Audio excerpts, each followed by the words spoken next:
नमस्कार दोस्तों, welcome to dark truth. मैंने रेलवे ग्रुप डी का एक सीरीज चलाया है, जिसमें मैंने आपको बताया है कि मॉक एनालिसिस कैसे करना है, आपको मैथ और रीजनिंग कितने एक्यूरेसी से सॉल्व करना है। जो भी साथियों ने वीडियो नहीं देखा है, वो हमारे चैनल पर वीडियो देख लें। आज मैं बात करने आया हूँ साइंस पे। साइंस के क्या है इंपॉर्टेंट टॉपिक, अगर आपने अभी तक भी कोई तैयारी नहीं किया है और ये सब टॉपिक पढ़ के जाएंगे, तो आपको इनसे डायरेक्ट सवाल देखने को मिलेंगे। सारे चैप्टर अगर रिवाइज नहीं कर पाएंगे, तो कम से कम ये सब चैप्टर तो आपको रिवाइज करना ही करना है। तो आइए दोस्तों, एक-एक करके इन टॉपिक पर बात करते हैं। आज पहला मैं बात करता हूँ केमिस्ट्री का। केमिस्ट्री में बात करते हैं पीरियोडिक टेबल। इसमें आप डबल इंपॉर्टेंट लगा दें। भाई चैप्टर को पढ़ लो, कोई भी ऐसा शिफ्ट नहीं होगा जिसमें इस चैप्टर से सवाल देखने को नहीं मिलेगा। सवाल देखने को मिलेगा पीरियोडिक टेबल। टीटीआई लगाओ, ताबड़तोड़ इंपॉर्टेंट चैप्टर है पीरियोडिक टेबल।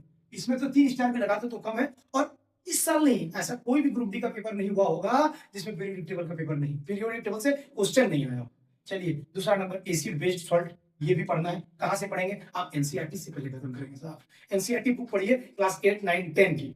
और और आगे है type of reaction, endothermic reaction, exothermic reaction, double displacement reaction, ये वाले टॉपिक आपको पढ़ना है। ये भी इंपॉर्टेंट है। मेटल नॉन मेटल में भी पढ़ना है। थोड़ी बहुत मेटल एक्टिविटी सीरीज भी याद कर लेना है। उसके बाद कार्बन एंड इट्स कंपाउंड, ये चैप्टर आप केमिस्ट्री में देखेंगे तो अप्रोक्स लगभग सोचिए कि केमिस्ट्री का सिलेबस आपने कर लिया है। आगे बात करते हैं हम लोग बायोलॉजी की। बायोलॉजी बहुत इंपॉर्टेंट हो जाता है साइंस के सेक्शन में बात करें। साइंस सेक्शन में बात करें तो बायोलॉजी से आपको ज्यादा सवाल देखने को मिलेंगे, जिसमें से प्लांट एंड एनिमल से, इसका diagram, difference between plants and animal से, इसमें से आएंगे माइटोकॉन्ड्रिया क्या है, राइबोसोम क्या है, गोल्गी बॉडी क्या है, एक एक चीज करके, एंडोप्लाज्मिक रेटिकुलम क्या है, तो सबके फंक्शंस, सब चीज आपको सही ढंग से याद करना इन टॉपिक में। रिप्रोडक्शन, ये तो फेवरेट चैप्टर हो गया है, ये आएगा ही आएगा। मेल रिप्रोडक्टिव सिस्टम और फीमेल रिप्रोडक्टिव सिस्टम, ये आपको पढ़ के जाना है। ये फ्लावर के पार्ट के नाम, ये बहुत इंपॉर्टेंट है। उसके बाद जेनेटिक्स, मेंडल के लॉ ऑफ सेग्रीगेशन, जितने भी इनके लॉस हैं सब पढ़िएगा सर। ये 4 टॉपिक आपको दिख रहे हैं, आप बाद में आके हमें बोलेंगे थैंक यू भैया आपने बताया ये टॉपिक, और इन्हीं से सवाल आएंगे, निश्चित आएंगे, गारंटेड आएंगे।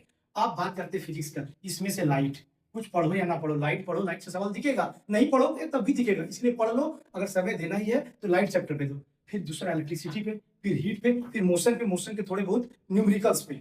बाकी लाइट पे किस पे फोकस करना मैं एक बार फिर से बता देता हूँ। फिजिक्स में बात करूं तो आप लाइट को एकदम पूरा पढ़िए, डीप पढ़िए, सारे प्रीवियस ईयर को बोल जाइए। दूसरा मैं बात करूं तो प्लांट एंड एनिमल सेल वाला टॉपिक को पढ़ो, और रिप्रोडक्शन को पढ़ो, फ्लावर के पार्ट को पढ़ो, और जेनेटिक्स में मेंडल्स आपको तो मत भूलना भाई। आगे बात करते हैं केमिस्ट्री, कुछ पढ़ो ना पढ़ो, पीरियोडिक टेबल को सबसे पहले पढ़ो, सवाल देखने को ही मिलेंगे। मेंडलीव में कितने एलिमेंट थे, ये सब वगैरह आपको पता ही है, प्रीवियस ईयर लगाएंगे, सारा सारा क्वेश्चन आपको दिख जाएगा। तो आपको ये टॉपिक वाइज भी है, फिर एसिड बेस एंड सॉल्ट, फिर टाइप्स ऑफ रिएक्शंस, और फिर metal and non metal and carbon वाले चैप्टर में करना है। तो ये सब करोगे तो आपको एक अच्छा खासा स्कोर देखने को मिलेगा दोस्तों।